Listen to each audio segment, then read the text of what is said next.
Yo, Power. What up? Why do they say that nerds have the hardest time chatting people up at parties? I don't know. Why? Because they always be playing games, man. Lord help us.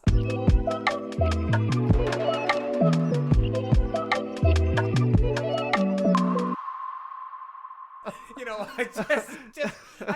sometimes I just hope. I know we're on the second floor, right? But I hope a bus just drives right through this window, runs us down. I might get a low-flying plane. I don't know. Hey, man, you playing games right now. Let me tell you that, Reset. Specifically, party games. See, I worked it all in there. That's how So that's what we're doing today, huh? We're talking some party That's games.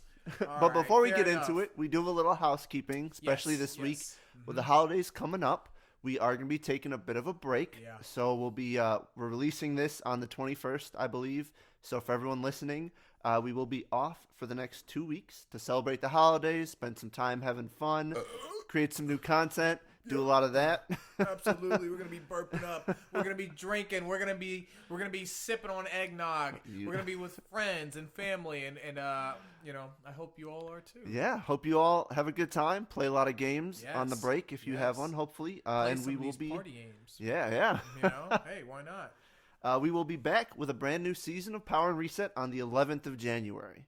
So bear with us while we come up with some new content. Get ready for a whole new year. Absolutely. Do a little bit of powering up and resetting. Hey, man, I love the holidays. It's just, you know, it's such a nice time, Reset. Me too. You know, and both you and I are fortunate enough to be able to spend these holidays with people and friends. For those of you who are alone on the holidays, just know you've got these two lovely voices that you can listen to. Yep, Go just back and listen to those put us old on repeat. episodes and put us on repeat. Throw some games in. And throw some games in. Write to us. We'll send our, you know, holiday wishes your way. Give us a shout on we're here Twitter. for Send you. us an email. Yeah, Show us yeah. what you're playing. We'll be right there with you. We're right there with you every holiday. That's right. Because what's a holiday without video games? Yeah. Exactly. The greatest gift we can receive. And with the holidays come a lot of holiday parties. Yeah. And with holiday parties, when you love gaming as much as we do, Absolutely. you're gonna play a lot of party games. Listen, while my older friends were out partying, they were drinking and having crazy amounts of sex and fun, I was sitting on the ground playing some good old Sonic Adventure with my friends. You know, That's right. Those were my parties, okay? And we had great party games to play during those times. Listen, we got together and we smashed. And by and by that I mean some Super Smash Bros. I tried to tell my friends that, and they just, for some reason, they didn't understand It me. I never was really like, clicked, yeah. they're like, you know, they were saying, why don't you go to these? I said, well, I'm smashing too. Don't Yep. worry. You know, I'm smashing. I'm getting smashed. They were I'm trying to doing tell it me all. about like their finger techniques, and I was like, yeah, I've got the joystick controls down. I can whack my I'm on own the joystick. C-stick all day. Man, mashing A buttons, all that good stuff, you know. That was our party. Oh, we're going to hell. Oh. But look, honestly, right? All raunchiness aside, Yes. there's some great party games out there. So yeah, we threw together a list, just a bit of a random collection of stuff we've had the most fun with over the Absolutely. years, things we keep returning to every time we get a chance. So do you want to start us off, Power, or do you want me to jump I in love here? starting us off. Thing is, when I was making this list, right? Yes. I wasn't sure what to put on it because what is a party game, right? So That's a great question. a lot of people think of WarioWare, Mario Kart, Mario Party, that sort of thing when they talk party games. But to me, it's something much, much greater. You know, a party game could be anything. It could be a one-player game as long as it's fun That enough you to pass just pass around it around. Yeah. So this list that I have, you know, we're not going to make it through all of it, but this is that. You know, this is a compilation of games that, yeah, I played, you and I played when we were younger, and even games we play today that were games that, you know, okay, we got the fellas coming over, we got the friends coming over. What game can we bust out? You know, whatever it is, we're gonna pass the controller, we're gonna play together, we're gonna have some fun. So my list is not just, you know, strictly those mini game type of party games. These are just gonna be games, some of which I think I brought up in the past. So That's a great distinction. Yeah, this is just stuff you can play at a party. It's not Yeah. necessarily that like strict. It's a party game because it specifically got party in it or whatever. Absolutely. So we ain't gonna give those cheap awards to Mario Party just because they put party in the title. That's right. right. You know. But yeah, I gotta start us off, man. Power Stone 2. Okay. Power Stone 2. I think we spoke about this in a previous episode. Power Stone 2. But Power Stone 2 specifically was a 4-player arena style, every person for themselves or 2-on-2, 3-on-1, whatever you wanted, type of game. But 4 players minimum. And it's a party game because you can bust it out. You got 4 people. Pull your old Dreamcast out, dust it off, plug in those 4 controllers, and everyone picks a controller a character that's vastly different from the next. You got one guy who can transform into a rock monster. You got, another dude who's a samurai, and he transforms into a metal samurai who can, shoot blasts out of his sword. All this awesome stuff, these awesome characters. And then you throw in those, what I want to say are party game mechanics, right? Which is like random variables. So you throw in these items that you can pick up, but the items are randomized, and you don't know which one's going to appear on the battlefield or the map. So you can get like a flamethrower, for your character, and you're doing damage to the other characters using a flamethrower. But there's also these other items, these power stones, they call them. Because what? The game is called Power Stones? In Power Stone? You find all these power stones, and they're littered across the map, and each player needs to collect 3 of them to transform into like a super version of themselves, right? So you've got all this crazy stuff going on in Power Stone 2. You've got these characters that are vastly different. You've got these items. You got these power stones. You transform. You change your moveset, and then on top of that, you've also got transforming maps. So, for example, one map, you start off on this flying airship, and everyone's battling. There's also things you can interact with on that map, so you can jump in a gun turret, start shooting at somebody else while they're fighting, on the deck of the ship, and all of a sudden, the ship gets hit with a missile, and everyone starts free falling.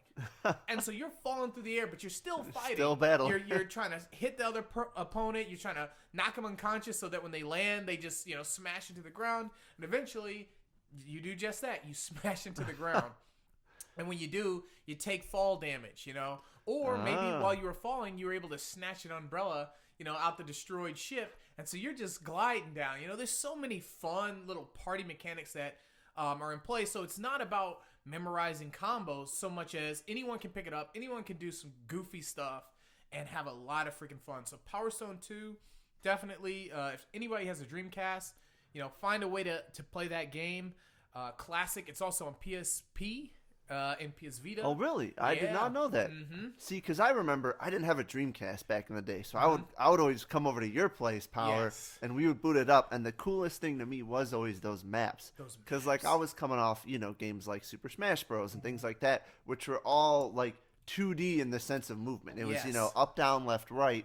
But there was like a 3D element to a lot of these. And Absolutely. I would go over to your house, and it would always take me a minute to be like, wait a minute, I can go back this way, and then I have to move towards the camera, and right, that was a whole nother dimension to work with. It was an amazing game, and honestly, it's a gift that keeps on giving, because if you really like it, then play the first one, because the first game is night and day from the second one. It's like 2 different styles of play. The first game is really more of a competitive fighter, and so the fact that'd be like if they took something like Mario Party and then made it into, an actual fighting game or something, right? Like Smash Bros. And had the same name. The games are so vastly different in that sense. One is a complete party fighter. The other one is all right, you can see, there's strategy here. You have to guard and block and dodge and all this great stuff. Still an awesome game to play too. If you have friends coming over, pop in Power Stone 1. Everybody's still running around the map doing fun stuff. But Power Stone 2, man, oh gosh. That game, back in the day, that was on repeat when I had friends over. You included. We just played, man. Played that Power Stone 2. See, you keep mentioning Mario Party, so I feel like we got to talk a little bit more about that. Because that was the big game for me when I was growing up, especially with my sister. Yeah. Because we had, I think, I didn't jump until the GameCube era, so I think the first one I played was the 4th one, around that period. and then I pretty much played everyone since because Mario Party, like, it just became that staple that I would always play. And it went through some ups and downs. Like 4 was amazing. I think 5 and 6, and then they like there was one Mario Party that came with like a microphone, and that was part of the game, and that was just stupid. Yeah, and I started on Mario Party 1, and I remember, Mario Party 1 being a lot of fun. Then I remember I got 2, and I was like, I was so young. I was like, oh man, this is great. But it felt very similar. And then something about Mario Party 3, I remember. I was like, golly, this is incredible. I feel like 3 to 4 around that was like the golden period for Mario Party. Hitting it. And Mario had a cowboy hat on in the cover for Mario Party 3. And I remember that was like, Mario's iconic hat is gone. Like on the cover of this game, I'm like, well, they are bold ballsy. Choice, yeah. And they were right. That game was so good.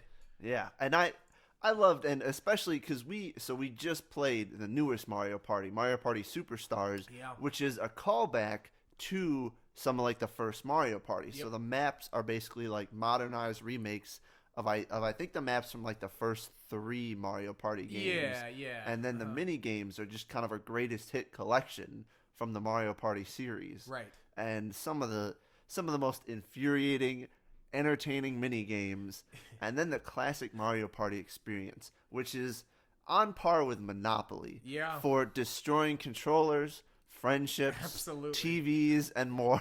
Yeah, I was thinking about it the other day. Honestly, you can play all these party games that we're going to discuss, and you can play games like Super Smash Brothers with your friends and completely kick the living snot out of them. I mean, send them home in a casket, no problem.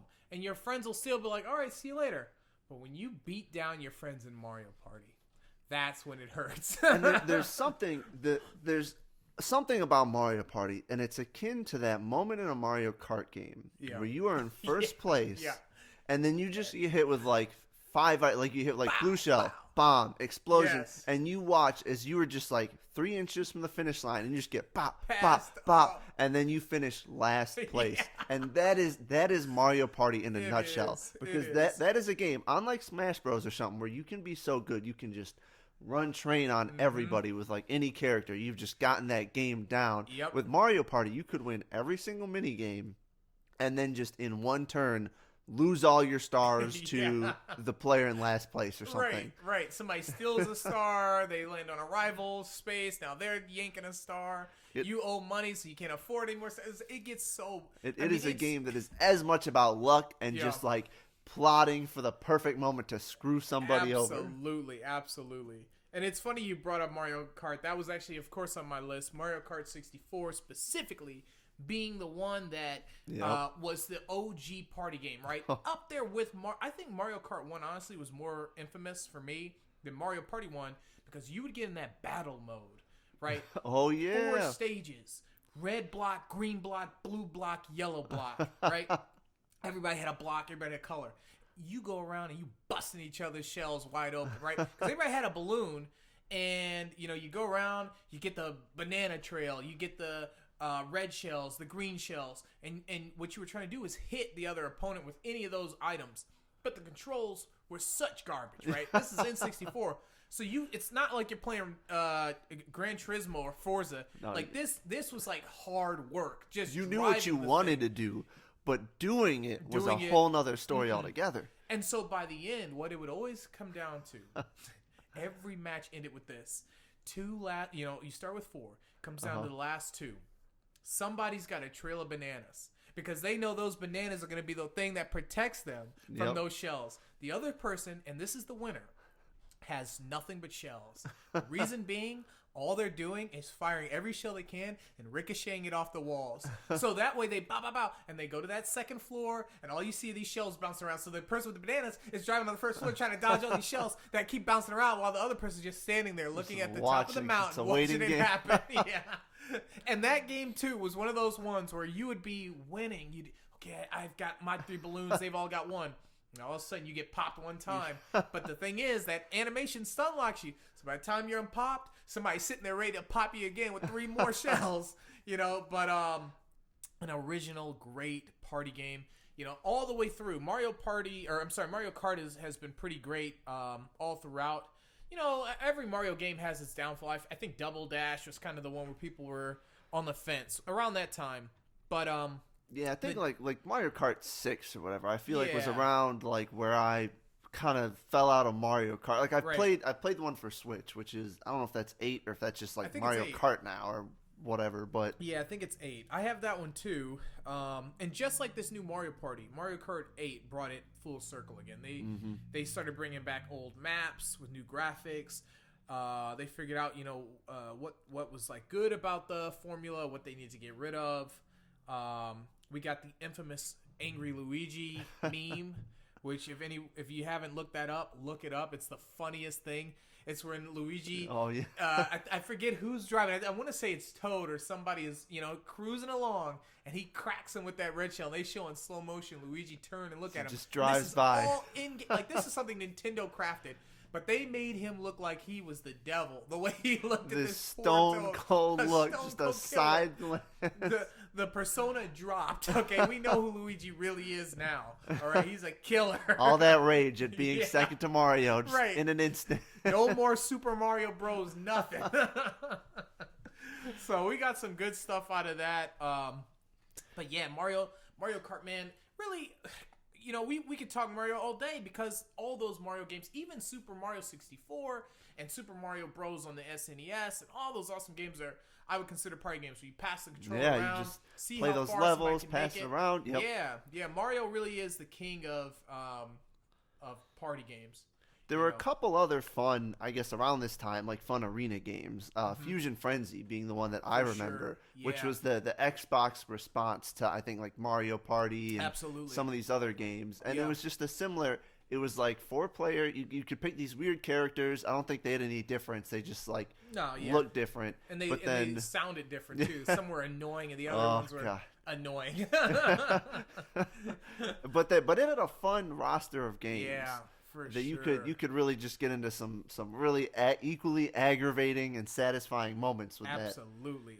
But there was another game, and this is a more recent game that it's up to 4-player. I think there may be even more if it's possible, but I know it's at least 4-player. And weirdly enough, it's a cooperative game or like a competitive cooperative, but it is probably more likely to destroy your friendship than some of these competitive games. And that is Overcooked. Oh.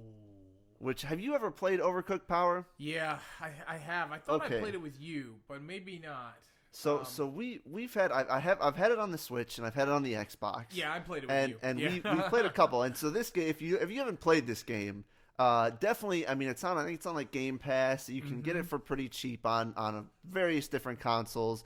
But it boils down to this: you're this little cartoon person, and the goal is to cook stuff. So you get these recipes, and you have to follow. Like, let's say you got to make sushi. So you gotta get a plate, and then you gotta put you gotta get the seaweed, put the seaweed on a plate. Yes. Meanwhile, you gotta take the rice, put the rice in the pot, so the rice can cook. While you're doing that, you gotta put the fish on the stove, or like chop the fish, and it's all these very basic steps, but everything has to be done at light speed. And the levels are puzzles. So there's just weird stuff. Either you're in like two cars that are driving side by side and occasionally they'll like split apart, or you're like in space and like different parts of the level will like collapse and separate. So every level is just an obstacle course as you're trying to run around, and then you're trying to coordinate with your friends. So you're like, someone needs to do the dishes. I need fish over here. Are you cooking the rice? But like you're trying to run around, you're bumping, like you're bumping into each other and like knocking each other over. Yeah. And it becomes, get 4 people and don't even play. Just let them go and then sit on the side and watch. And it is the funniest thing as the best of friends turn into the worst of enemies. Because you know what?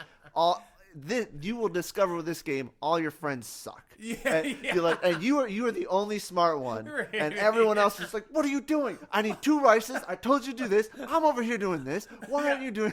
Did you clean the pan yet? We Why can't are all cook these the dishes bacon in in the this sink? nasty pan.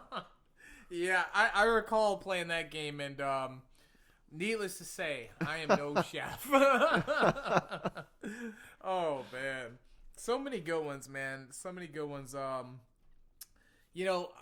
a huge Dreamcast fan, Yep. as you know, And so a lot of my life was spent playing that system. As we've started to discover, needless to say, in case our listeners haven't picked up by now. And so there were a few other party games that I had, that others didn't, right? So I had this awesome... Look at him flaunting his Dreamcast over here. Absolutely. Some that I had. That others didn't. You know what? I didn't, Power. I appreciate that. Yeah, that was for you. I just wanted you to understand that you would never understand, what it's like to have that Dreamcast. I was blessed to have a friend who would take me in Yeah. as poor and destitute as I was. That was my charity, to pull you into that Dreamcast lifestyle, It was a dream fulfilled for me. A dream you cast to me. I did. And so I was fortunate, honestly. My cousin who used to come and cut my hair, I don't remember why he did this, but he left me with something. He left me with a game, and he left me with 4 controllers for it. And this was House of the Dead 2 with these 4 infrared guns. And one of them was like, it looked like that James Bond gun that he always used, like that tiny, it's like a smaller pistol. It looks kind of like the golden gun or something? Something like that. Yeah, it was real sleek. And it had these 4 lights on each side of it that would pulse when you fired. It was the coolest gun ever. And it was the one gun with like turbo and all those extra features. So I would always keep that for myself. And the other ones were these big, bulky, Gears of War looking hand cannon pistols. And so, we would all get together and we would pop in that House of the Dead 2, which was such a fun game. When you go out and you think of party games too, you think about going out to the arcade, playing, Simpsons, 4 players, whatever. So House of the Dead was a huge, huge game at the time in the arcades. So having it at home was like, I couldn't believe it. I was like, what the heck? I didn't even know they did stuff like this. Yeah. And so, we would get together, we'd play it. House of the Dead being a game where, obviously you're just on rails. You go through the maps, you fight the bosses. But it was hard. It was legit. Like you could not wake up and just beat House of the Dead. You had to, like, as a kid at least, like you had to get the right squad together, the right group of friends, figure out who knew how to shoot, and like get those extra lives and all that stuff that came with playing that game. And you also got to experience some of the best party game voice acting of all time. Is that right? Though I dare anyone to go and listen to Goldman from House of the Dead 2. That may be the best, worst voice acting I have ever heard in video game history. And it's not even close. It was incredible. So most of the time you're playing this and you'd hear some, the main cast sucked too. Don't get me wrong. They'd be, Harry, Gary, oh my God, he's dead.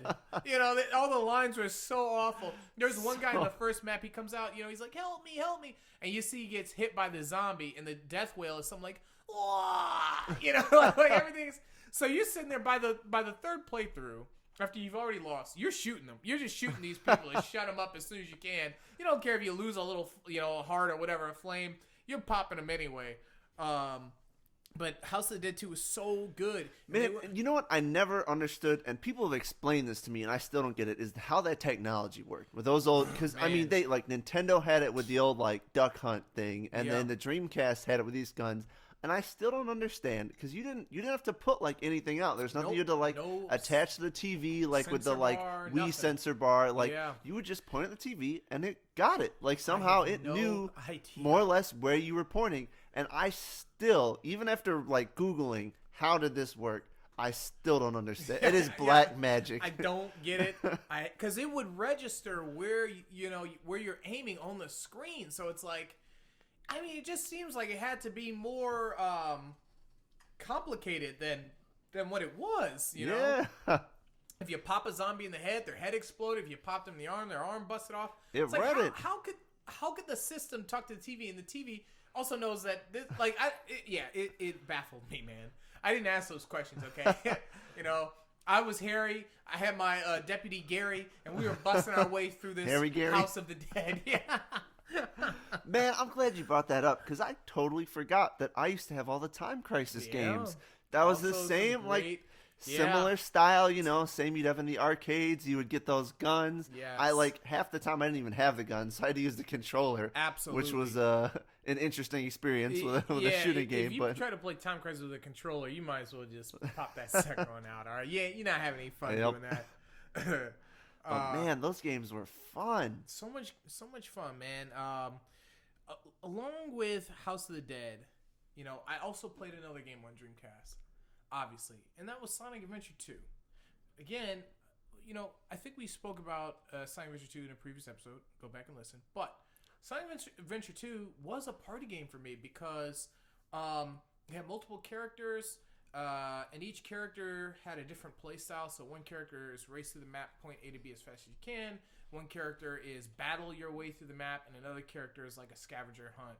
Like use your tools to find a crystal anywhere along the map of this semi-open world map. And it used to be fun just to pass the controller around, listen to the music, enjoy the graphics at the time, and play that. And they had a great battle mode as well, where you could, compete against each other and whatnot. So I always, for some reason, when I think of party games, I always think of Sonic Adventure 2. Right up there with Power Stone 2 and House of the Dead 2. a lot of twos. Two. Which is going to bring me into another game, actually. Another two? Two. Red Faction 2.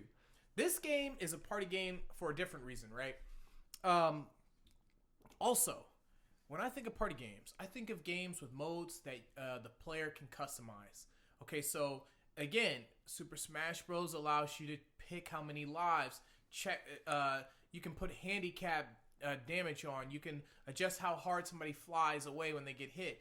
All these things that gives the player a lot of agency on what they can do, with the tools they're given, and that makes it more of a party. They get to customize the fun, and so Red Faction 2 was one of the first games that I felt gave me that. Like I remember spending hours just everybody playing, shooting each other, whatever, but then just trying to destroy stuff. Let's just see if we can destroy this whole base. And everybody grabs a rocket launcher and everybody's just shooting the base. Okay, let's just see what happens if somebody stands here and we shoot this pillar from underneath them and they fall. Like, it was so much fun. And it was 4 players, 2 versus 2 or whatever you wanted. You could play with AI. Just such an awesome game Red Faction 2 was. The story mode was great. But I just remember having a lot of fun when you got together with some friends. And there was no other game like this at the time with the destructibility that it had. We're talking about like Battlefield 4 destructibility from today. But back then on PS2. And even the first game had similar destructibility where you could literally shoot a wall and just keep blowing it away until basically you just ran out of space, or you ran out of ammo, but you could just dig caverns any which way you wanted, like a mole, and just, it was incredible. I don't know how they did that either, but yeah, awesome game. Man, in the series of 2s, this wasn't one that was quite as destructible as Red Faction 2, but another great shooter that I consider a party game would be Halo 2. Because at that time, we would actually go out of our way to assemble at someone's house, get multiple TVs, and we would LAN connect with the Ethernet cables. We would connect multiple Xboxes and do like tournament style. I mean, we'd have everyone would have to bring $5 from their parents or something, and we would all throw it in a pot, and then the winner would, get like $30 or something, which was a lot at the time when Halo 2 came out. Absolutely. And of course, you always had one friend who would knew where all the weapons was, would use the cheap tactics and hide in the corner and just snipe purely to win so they could get that money. And then you'd remember oh yeah, that's why I hate this person. Yeah. I'll see you tomorrow at school. Yeah, Halo 2, man, that was definitely a party game. I mean, all the things you could do in that one too. Like adding vehicles or whatever you wanted to do. But the when they really kicked it off was with Halo 3 though, because that's when I believe that's when they introduced the Forge. Yes, and this was when to me, Halo 2 party game because the co-op, the competitive, you could get all those. But then in Halo 3, there was the Forge, and people were making the most insane creations. Man. I mean, they introduced what was it called? It was called like Zombies or Virus or something. Yeah. But it was a super popular mode where zombies, it would start with like one or two people would be infected, and they'd just have a plasma sword. Yes. Then everyone else would either have like shotguns or pistols or something, and you would try and survive. And so the infected would come after you, and if they got you, you would join the infected, and then you had to try and last as long as you could to be like the last man standing. But people would make the craziest levels where you would be like teleported onto this like catwalk of like I-beams, and then you'd have to run around and try not to fall off. Yes. Just the creations people came up with in that game were so much fun. I mean, this is before like Grand Theft Auto has all these like, map generators and levels and stuff. This was like the original like map creation design. Yeah. And it was just, I mean, you would get together, download your favorite maps, and then be like, all right, we're going to play some zombies, we're going to do some warthog races, then we're going to do this. Halo was the game that the gift that just kept on giving. Forge, all those game modes, everything, the customization of your Spartan and all. I mean, just so much fun. Like, just, anyone could come by, pick up Halo, learn it in 2 seconds, and just start having fun with it. Yep. And then there was one other game that had that customization that I remember, and this was Time Splitters, I think 3. Yeah. And this similarly, that was another game where it had some great modes, but you could just customize these maps, make these different rules about like similar kind of like infected style, like all these different game modes, and you could just get. I had a friend who he must have this was his full-time job outside of school, but this guy would make the most amazing Time Splitters maps. Oh. They would just be these works of art, and then you would just hop in, and it was so much fun to play this game in these custom settings. Yeah, that's a huge component to these party games, man, when you can change the rules a little bit. A party game is almost like a board game in that sense, where it's like you got to be able to have some flexibility. Even when you play Monopoly, everybody plays Everyone's by got the house set, the house rule set, rules, And if the game is too strict or too on rails, then you're not going to be able to do any of that fun stuff. For sure. That's how you know you're in for a good time. House rules. When you have a game and you get together and you're like, all right, and they're like, all right, so we're about to play, but here's our rules, and you're like, oh, here we go. Like, this is about to be 10 times more interesting. Everyone has 10 lives. Everyone takes triple damage. Like, when you start throwing in all that stuff, people are like, oh crap, I'm in for it now. Yep. Like, this is where the party begins. Man, so a game that I have on this list that doesn't actually have any of that kind of stuff, but just was a party game through and through. Its core and its soul was Burnout 3. Oh. Reason being, Burnout 3 was a racing game, right? And, your objective, like any racing game, is I got to make it past the finish line in first. However, there was one other thing you could do while racing, and that was completely and utterly annihilate the other fellow racers. So you would be driving, and you could just bash into the side of a car. And let me tell you, the destructibility of these vehicles, I mean, it was phenomenal. These cars would splinter, break, mold. They'd flip. They'd blow up. They'd smash into other cars, blow those cars up. All sorts of epic things. And all the while you had nitro. So you'd be driving and boosting, and it was so fast-paced that if you blinked, you couldn't tell what was going on the screen. I mean, I remember literally having red eyes because I kept my eyes glued to that dang screen to make sure I made it in first place. But it also had another mode. And I'm blanking on the name of the mode, but basically what it was, there would be a starting location, your vehicle, there'd be a ramp, somewhere, just one ramp, one significant jump. And the goal was to crash your car somewhere to cause the most chaos and carnage for all pedestrians. So the ramp might be on the side of a highway, and you take off on this ramp, and your car's in midair, and you see like a semi, and you're like, that's my target. And you smash your car into the semi. The semi swerves out. So all these other cars coming down smash into it. Then one car flips onto the other side of the intersection or the highway. And that side's crashing. Another semi comes, flips up, blows up. The bridge collapses. Like it was all about doing that. And that was where it was so much fun at a party. Because you would just pass it around. Yeah. See who could get the best wreck, the most satisfying crash. Oh, I remember that. Yes. Such a great mode. I don't know if it was Burnout 3 or if it was one of the later ones.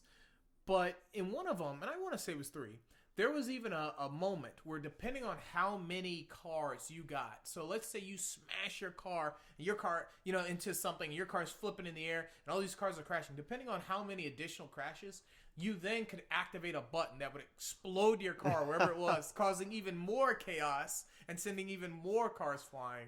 And it's a hard game to find now, but that game was, oh man. That was Burnout at its peak. At its freaking peak. Now, I don't know why that reminded me of this, but I got to make a parallel that at least makes sense in my brain here, which is to Skate 3. Because when you were describing this mode to me, it reminded me of, again, this is a game, it didn't really have co-op, so you couldn't really even compete, but it was such a great game to pass around at parties and similar, because there was a mode in Skate 3, again, don't remember what it's called, same thing, but it was basically like, how badly can you hurt yourself? And so the objective was, because it had this mode, and it was almost like Sniper, those games where it's like you'd snipe people and it would like zoom in and show the like horrible, gruesome details of like your shot. In this game, there was a mode where it would give you specific, you'd be like, you need to crack your skull, break this, do this, and then you would just jump off like a roof. And you would have to try and land in such a horribly painful, catastrophic way that you would just completely damage your skater. And you just got these, like, the more you could do and the worse landing you could make, the more points you got. Oh, that's wonderful. Yeah, I see Skate. I think I played Skate 1 and 2, but I never really got to 3. So now I got to go back and check that mode out. That actually sounds awesome. Yeah. There's some other great ones, man. GameCube, right? GameCube had some of the greatest party games as well. I mean, including all the Mario Party stuff and Kart. But Custom Robo. You know, we talked about that one before, but Custom Robo, amazing party game where the merit comes from customizing these machines with all these different parts. Now, that game had a little bit of a steeper learning curve because you could get in and not know what the heck you're doing. But awesome, awesome party game. Soul Calibur 2. Oh, fighting games in general, even. Games in general. But especially Soul Calibur 2 was such a great pass-around fighting game. Soul Calibur 2 was so important for us at the time. And the reason it was important was because they released those multiple versions on every console.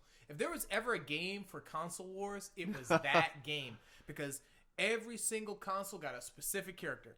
PlayStation got Heihachi, Xbox got Spawn, and of course, GameCube got Link, which in my opinion was the champion. Was the best right? of that, yeah. I think they kept that going. They did. With like 3 and 4 with those special characters. Yeah, they knew they had something there.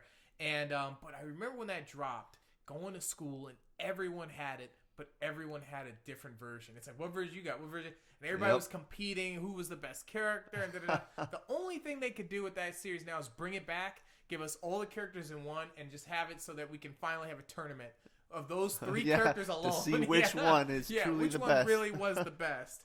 But Soul Calibur 2, man, when that game dropped, it had the best graphics. It was so fast-paced. It was epic. I mean, the narration, everything, when you got into combat, the narrator's talking about, you know, the wind blows in the head, whatever. And you would just clash steel. And that game was just fun. It played differently. You know, it didn't feel like I was playing Tekken or anything else, Street Fighter. It felt like a party game the way it was so chaotic. Yeah, and I've only really scratched the surface of fighting games. They're not my specialty, and especially the ones, where you really have to spend some time to learn the combos. But with Soul Calibur, there was something about you could pick up the mechanics quickly. Yes. Like it just had this sort of easy to learn, learning curve. But like you could kind of hop in and be like, oh, okay, I get it. Like I understand the moveset. Now I can pick a fun character and I can dive in and do decently. Like like someone might be good enough that they can wreck me with a specific character, but I can hold my own after a couple of matches. Yeah, I can get in there and I can give you a whack. I might hit you. Don't let me pick Nightmare. I might fuck you up. And then, lastly but not least, there was Rogue Squadron. Oh.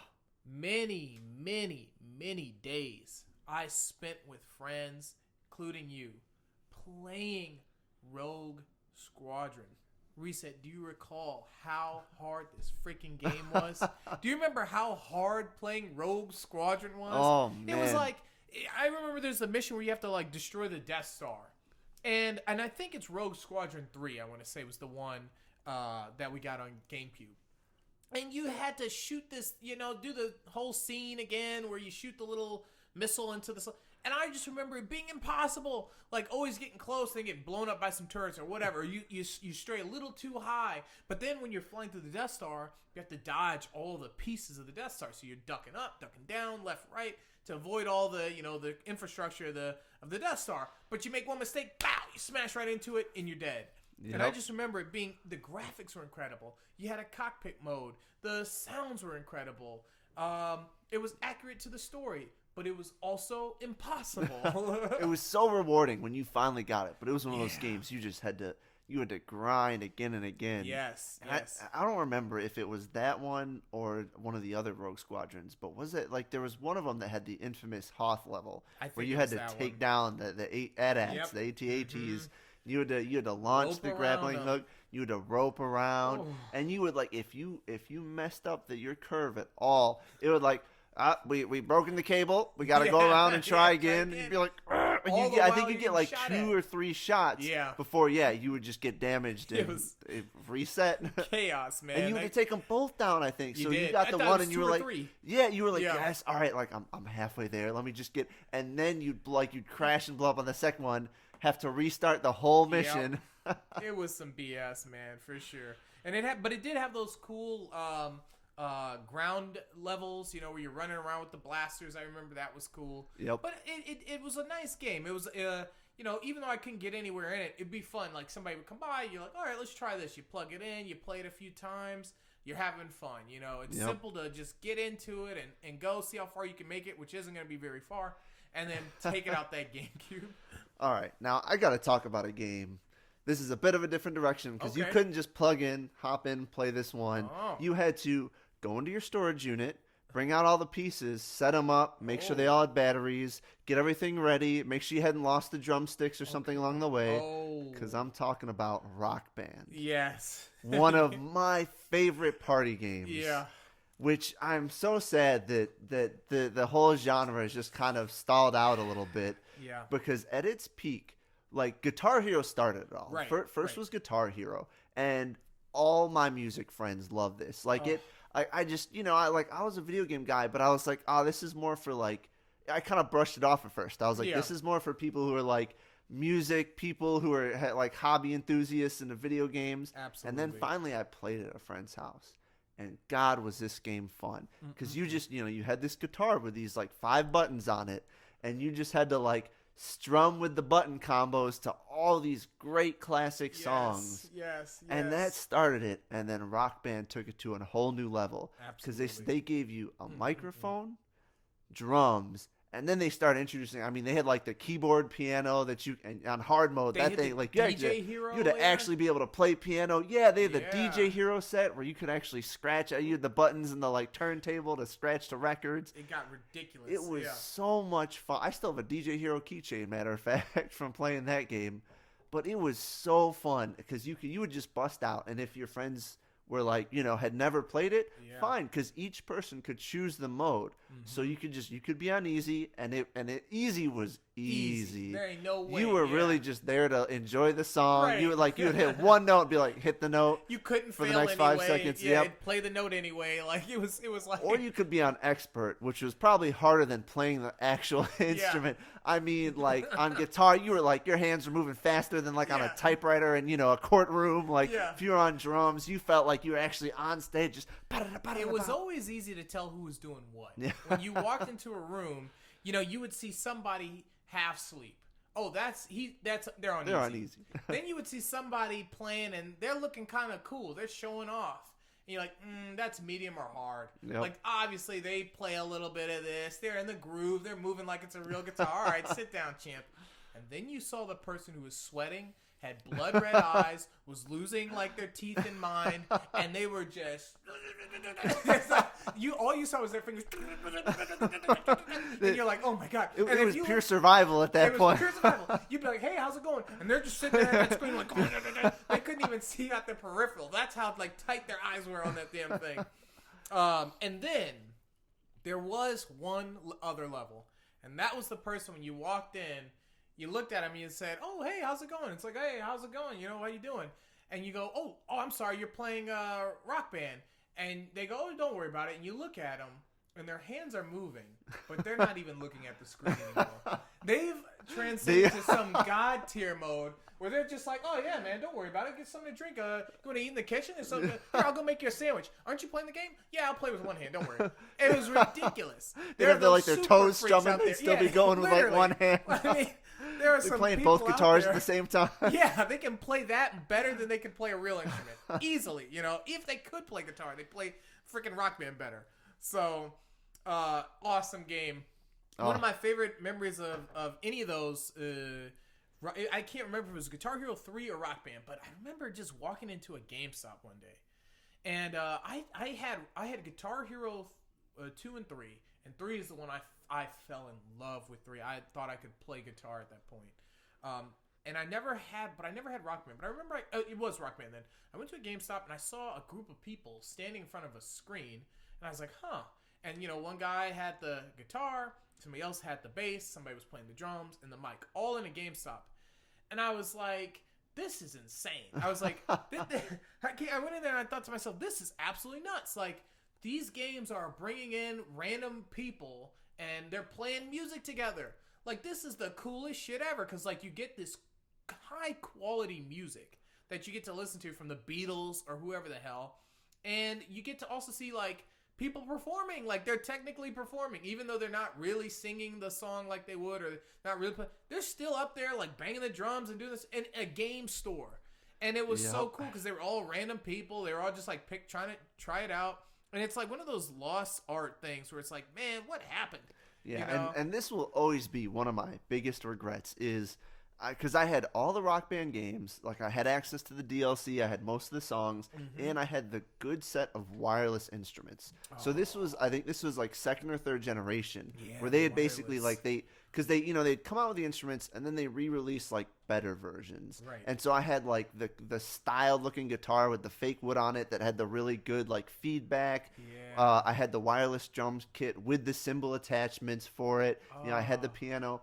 And, and like we used to play it all the time. And then there was a down period, you just, you kind of put the stuff away, put it in the storage. And I did not take the batteries out. And then one day I went into my basement and I pulled out these instruments and I was like, it's time. It's time to break the hiatus and play some Rock Band. Yeah. And I tried to turn them on and they wouldn't. I opened up the cases and the batteries had corroded and just completely destroyed that battery container, and none of them would turn on. That's tough. And so maybe I'm sure there's someone out there who's like, oh, all you gotta do is like clean the corrosion off and like fix it. And like, hey, if you want to email me this like magic recipe, reset, it's lost. Take it from your old boy. That'll be. And so I have to give credit to gaming lounges, because now I think this is the one place where you can actually still go and they have Rock Band booths. Yeah. And they have all the games with the songs, with the instruments. And that is the one place you can relive the nostalgia of the Guitar Hero and Rock Band era. I don't want to go off the rails too much here, but it does make you wonder what the hell happened, right? Because this is a bring to your home arcade game. Like, all these instruments, everything. And at the time, I remember the bundle was pricey. I think it was like $200, $300, whatever. But you could buy piece by piece. There were so many ways to get it going. And when you have it at home, you have it's like a console. It's like an entertainment system, because everyone can play a different instrument and you can keep swapping. You can play all night, and try all these different songs. And it's like, okay, so maybe the licensing got him, right? Maybe all this licensing stuff, I don't know. But in today's era, where you could literally hire 100 indie bands for the price of like one licensed song from the Beatles, you'd think they would just attempt to do that, or somebody would attempt to do that, release a stellar trailer, right, with some awesome new instruments, with some sweet ass indie song that people are like, damn, I like the way this sounds. And a few that'll just capture them and release it again. Because it's like, we pay to go to all these different like Dave and Buster places to play this kind of stuff.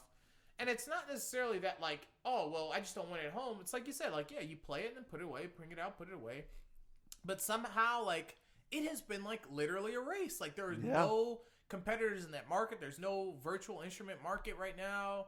And it just is so odd, because it was such a huge thing. It's like Yeah. I get why 3D gaming died, right? 3D gaming came and went. Yeah, it was kind of like a little fad. Yeah, a little fad.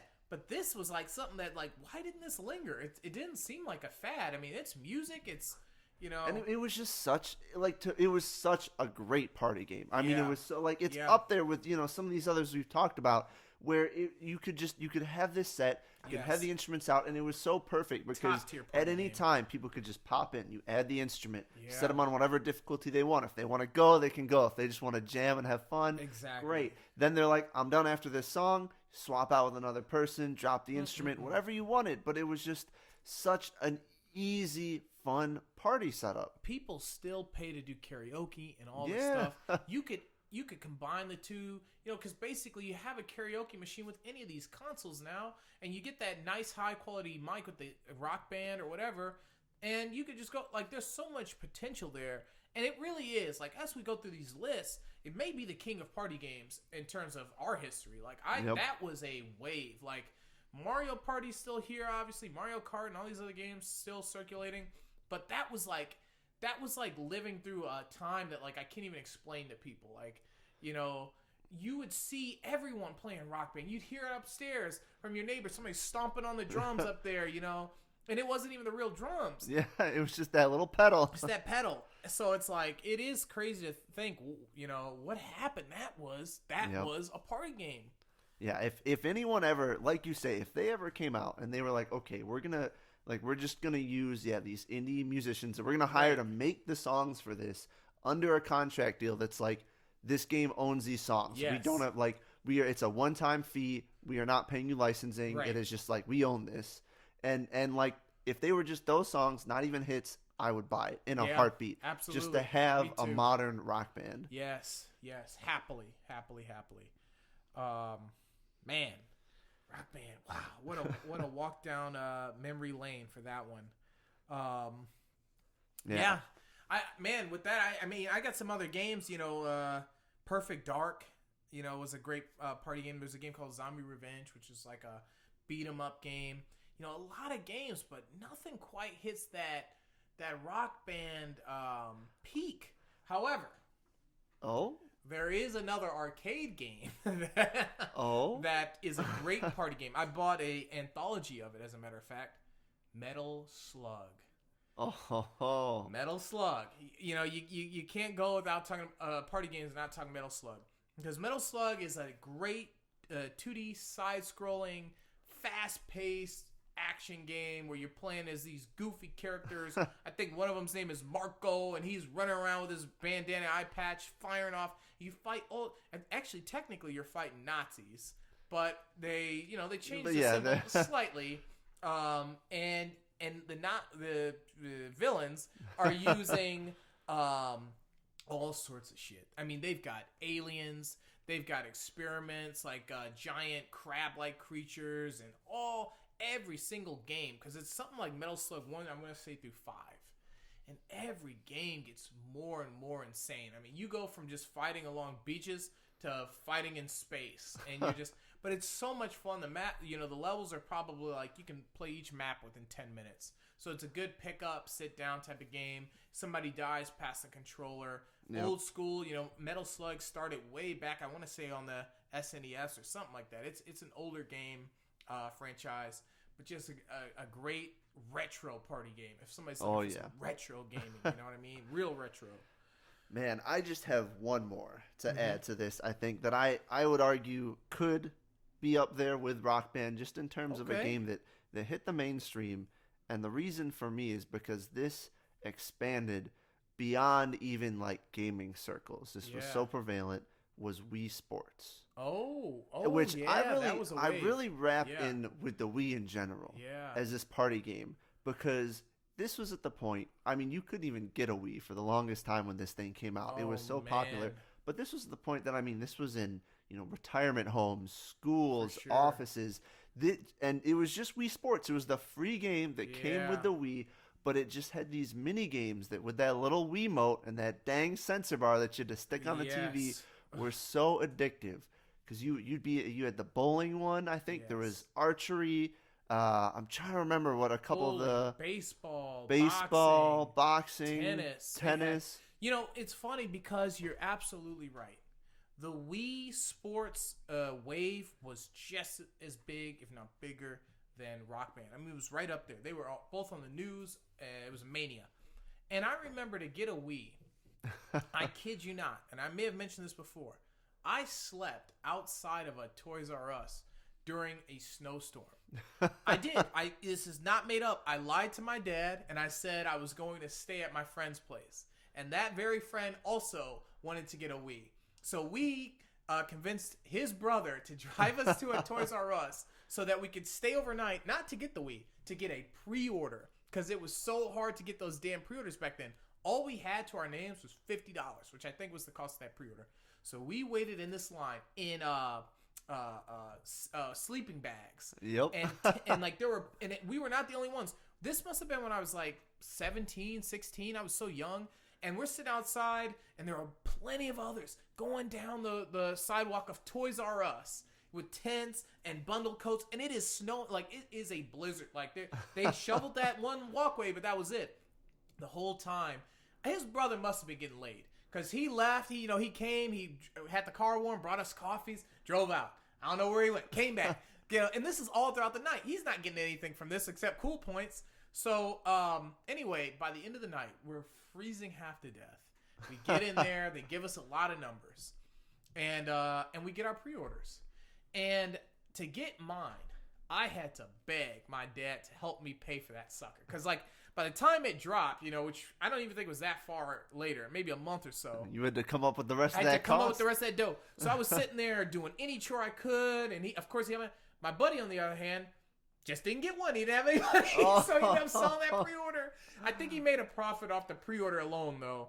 But nevertheless, I got home. I suffered, enslaved in this blizzard to get this goddamn Wii. And I'm setting it up. I remember my dad and his girlfriend at the time are upstairs watching some movie. I'm thinking, man, I can't wait till I get this up. Blah, blah. I didn't have Zelda either, which is what I really wanted. I had no money left. Yep. So I was like, damn, all I got is this Wii Sports. Whatever. This will have to do. And I plug it all up. I'm like, this is going to prove to him that this was worth it. I put it in, and it starts up. And I'm like, all right, let me try baseball. And I try it. Hit some home run. I'm like, damn, this is incredible. I play tennis. I'm swiping the thing. Pop, pop, pop, pop. I'm battling. This is great. I play boxing. I'm swinging and dodging. I'm like, this is the coolest shit ever. I call him up. I'm like, Dad, you got to come down here. So he and his girlfriend at the time come down, and they're like, wow, look at this. And I'm like, yeah, you got to try this. And my dad, picks it up. He does some golfing. He's like, oh, this is interesting. And then he's trying some Wii tennis, and he smacks that ball. And I'm like, oh, man. And my dad's like, this is some impressive technology. And I was like, yeah, it worked. Then he walked upstairs, and he never picked that thing up again. He never touched the Wii again. And I remember I was thinking, like, the next week, I was like, man, this system is really something else. And I popped in, I think it was the golfing one again. And I did something, I was like, man, I don't ever want to play this crap again. I was like, I'm so tired of this Wii Sports. Man, see, we were in Wii Sports like every week. Because the one thing I remember, so around that time, I was working at a certain video game retailer that shall not be named. Oh, yeah. And, we got our job duties done. But among that, me and the other manager, we had a bet going. And this was because at the time we had the display Wii. And, it was just Wii Sports locked in there. And we had a bet to see who could get to the perfect 300 score in bowling first. Oh yeah, that's. And we were getting, because right at the time, there was a strategy, and you would start to get to that point where it was like, all right, like for me, it was like 2 clicks left, move the character, angle 2 clicks right, and then just a little twist when you throw it, and I could get a strike almost every time. Yeah. And I would we were climbing. We were getting like 240, 250. Then he'd get like 260. We were getting so close, like to the point where I think he'd miss 2 strikes, then I'd miss 1 strike. We were right at the fringe, neck and neck, going back and forth to see who could get that 300. And then we both came in one day, and one of the other employees at the store was like, "Oh, hey guys, like you remember that bet you two have? Well, guess what I did last night?" And he showed us that he had gotten a perfect 300 So needless to say, we absolutely hated that guy from then on out. Yeah. There was those slick bastards who would figure out them little tricks and all those Wii Sports games, and that's what really destroyed your soul. Because you're like, man, this is all BS. Somebody's golfing and they're hitting they're getting it every single time, and you're like, how is that possible? You're cheating. Yeah, where's the wind? Aren't you fatigued? Like, yeah. So many great party games. I mean, man, we've hit some of the greatest. We've still got more we could talk about, but we'd be here for hours, and instead we're going to have to go play some of these party games. I think so. I think it's time to play some Mario Party. Time to go hate each other and ourselves. And what better way to end a night? Absolutely. So, hey, lots of good party games, man. Lots of good party games. Lots more to come. We didn't see any at the VGAs, but I'm sure they're coming. So as of now, out of party games, everything that we've had from the conception of Atari all the way to the newest consoles and the GTX 3080 Ti. Oh. What are you rating these party games? Man, Power, I'm giving party games 5 out of 5 Rock Band buttons. I love party games. You know what? That's fair. As I reflect, I'm going to have to give it a good solid 4 car crashes out of 5. Because I could always do better. I could blow up more shit. Okay? Always more points to get. Yeah. Oh, well, folks, thank you so much for listening in. Please write us. Tell us what your favorite party games are. And just a reminder, again, we're going to be off for the next 2 weeks for the holidays. Tune back in on January 11th for a brand new season of Power and Reset. And while you're off, hopefully you play a couple party games of your own and let us know what you're doing for the holidays. We wish you all the best, and we'll see you in the new year. Happy holidays. Come back better, people. In the new year.